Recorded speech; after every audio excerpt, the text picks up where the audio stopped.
actually just did a video about Facebook negatively, and I chose to put him in a spot that I knew wouldn't do well. What was the story? Keep it hush-hush, because like, let's say something ends up on the YouTube front page, like New York Times freaks out about it, but they don't know it's just because my friends curate the front page. Nick is probably like one of the people I think who has more knowledge about YouTube as a platform than probably almost anyone else that I know. These are the most dishonest people. They've got a couple of reporters in that newspaper who are so bad. My friends at YouTube. Is that like good for your business to have connections with them? Oh yeah, very good.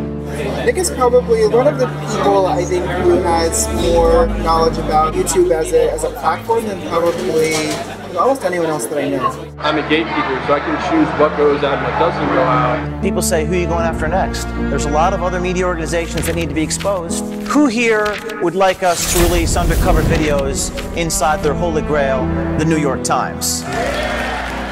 Fake news, New York Times edition. Our latest American Pravda investigation has taken us down another unexpected road. New York Times video strategy editor Nick Dudick is back, this time revealing insider secrets about how to manipulate the country's largest social media networks.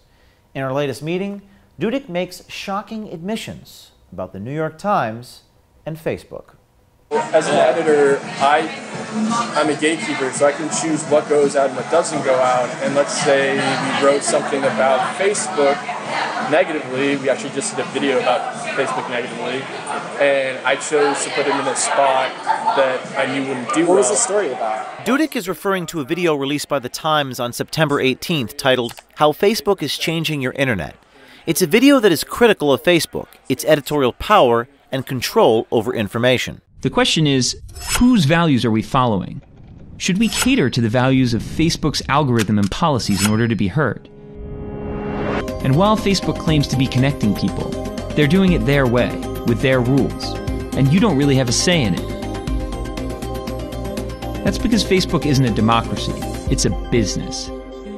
And their business interests are changing the future of your internet. Dudick claims to have buried the story because it portrayed Facebook in a negative light.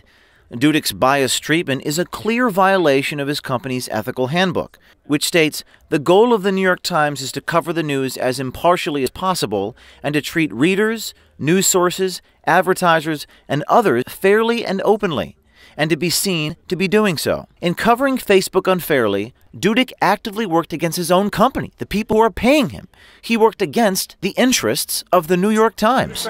So you really get to control then, like what comes in and then what's goes out, and then that's why they're so strict. And also, like, I could have put that, programmed that at a time of the day where I knew it would get killed. The reason for Dudick's pro-Facebook agenda is personal.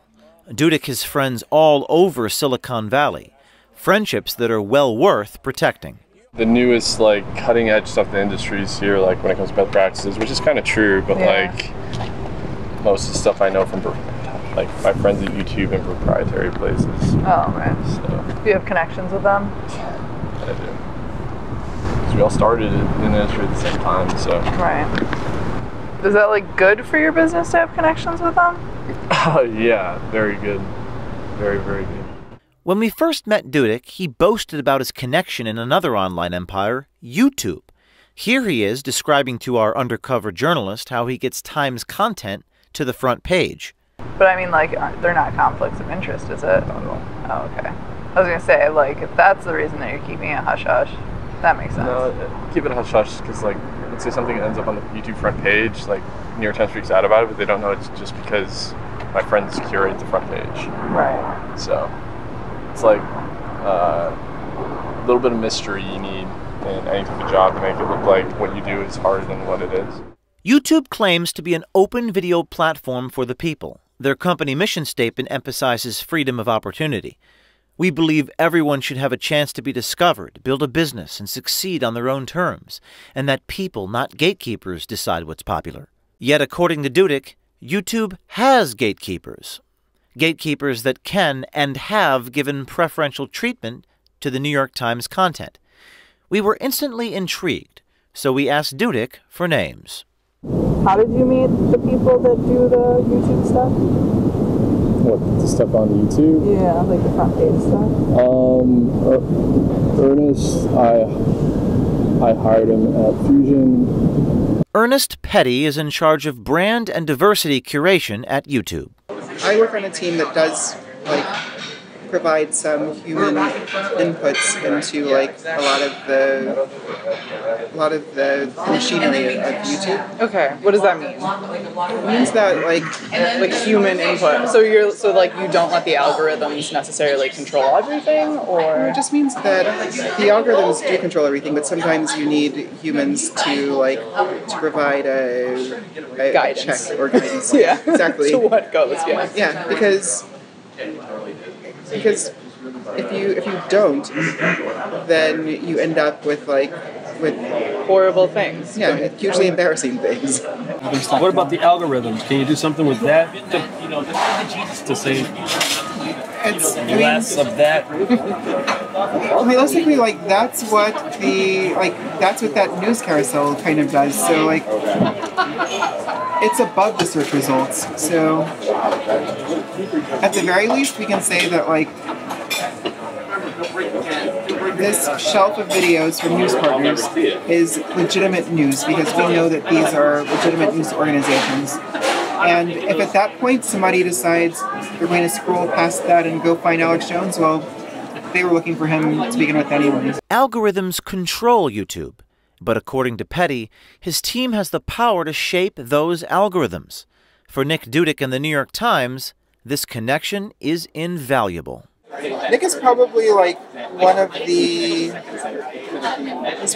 people I think who has more knowledge about YouTube as a platform than probably almost anyone else that I know. From what we've heard, Dudick has more than just knowledge of YouTube. He has access. We wondered, what exactly does a friendship with Petty buy the New York Times? There are things that exist in the product that are definitely optimized for news. We have a news channel page that features news stories from current events, or if you search for if there's a current event that's happening in the world, and you search for it, then there's a shelf of news videos that are about that specific story. YouTube is the second most trafficked website in the world, behind only their parent company, Google. They may not write columns or attend press conferences, but YouTube's audience size makes them a power in the world of journalism. They decide which news sources are promoted to the public with what Petty calls the news carousel. We didn't have this news carousel on the search page a year ago, but now, last night, if you search for Hugh Hefner, there are the search results, but then there's also a carousel at the top of the page that's just news videos, and that's them thinking there's this need. People are searching for a topic that our systems know is a newsy topic. So let's give them videos that we know to be news because we know that we have these news partnerships. Dudick and the New York Times are one of those news partnerships. Petty seems to acknowledge that Times videos get preferential treatment, specifically in the case of the James Comey hearings.